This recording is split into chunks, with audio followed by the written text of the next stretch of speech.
Assalamualaikum warahmatullahi wabarakatuh. Perkenalkan, nama saya Dewi Rahma, stam muka 401201165. Di sini saya akan membawakan mata kuliah konsep dasar sains SD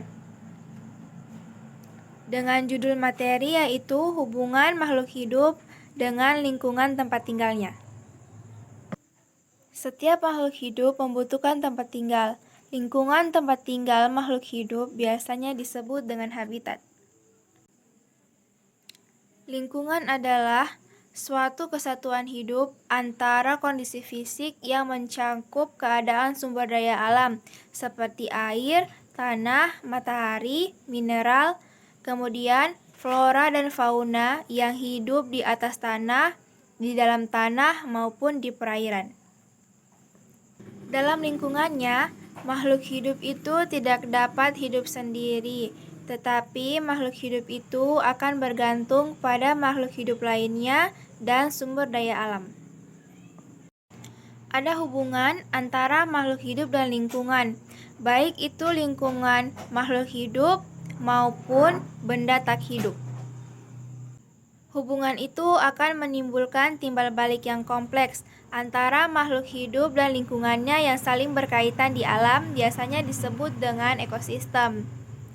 Di alam terdapat berbagai macam ekosistem. Pengertian dari ekosistem sendiri ialah ekosistem adalah suatu sistem yang terbentuk oleh hubungan timbal balik antara makhluk hidup dan lingkungannya. Macam-macam dari ekosistem itu sendiri yaitu ekosistem terbagi menjadi dua, ekosistem darat dan perairan. Ekosistem darat terbagi menjadi gurun, padang rumput, hutan gugur, taiga, dan tundra. Sedangkan ekosistem perairan yaitu ekosistem air laut dan air tawar. Dalam pembentukan ekosistem itu sendiri, ada dua komponen pembentuknya, yaitu komponen biotik makhluk hidup dan komponen abiotik makhluk tak hidup.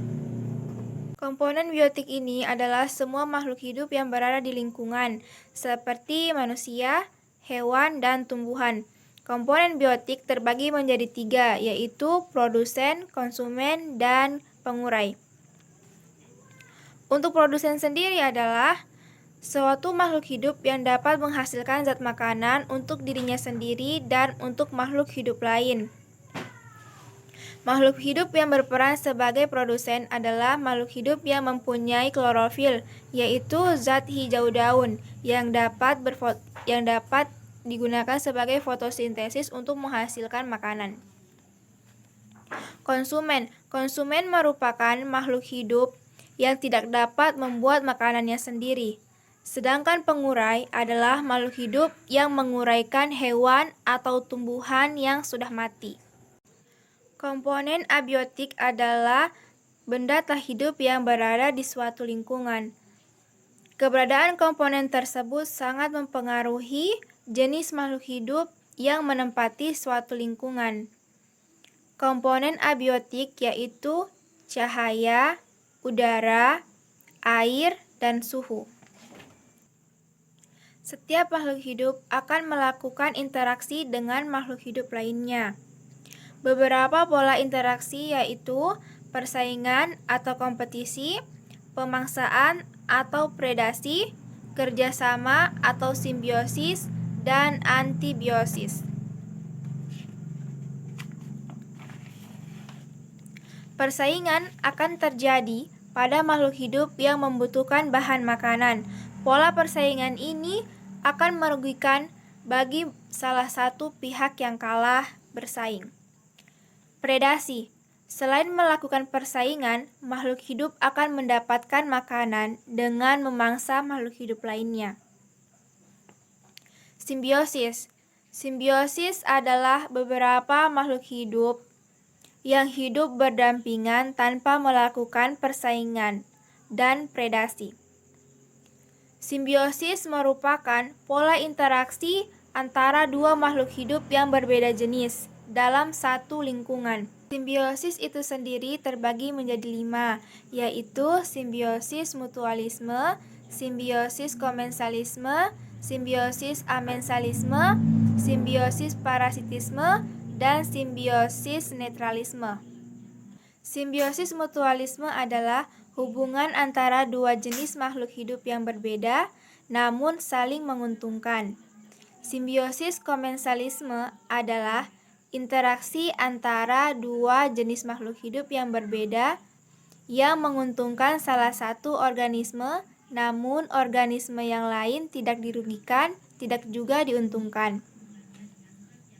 Simbiosis amensalisme adalah hubungan dua jenis makhluk hidup yang berbeda, namun di mana salah satu pihak dirugikan, sedangkan pihak yang lain tidak diuntungkan dan tidak juga dirugikan. Simbiosis parasitisme adalah hubungan antara makhluk hidup yang berbeda jenis yang menguntungkan salah satu pihak dan pihak lainnya dirugikan dan tidak diuntungkan. Dan yang terakhir adalah simbiosis netralisme, adalah simbiosis yang kedua jenis makhluk hidup tidak merasa dirugikan dan tidak juga merasa diuntungkan. Dan yang terakhir adalah pola interaksi antibiosis. Pola interaksi antibiosis adalah interaksi antara makhluk hidup di mana makhluk hidup yang satu menghambat kehidupan dari pertumbuhan makhluk hidup yang lainnya. Itulah tadi materi dari saya. Sekian dan terima kasih.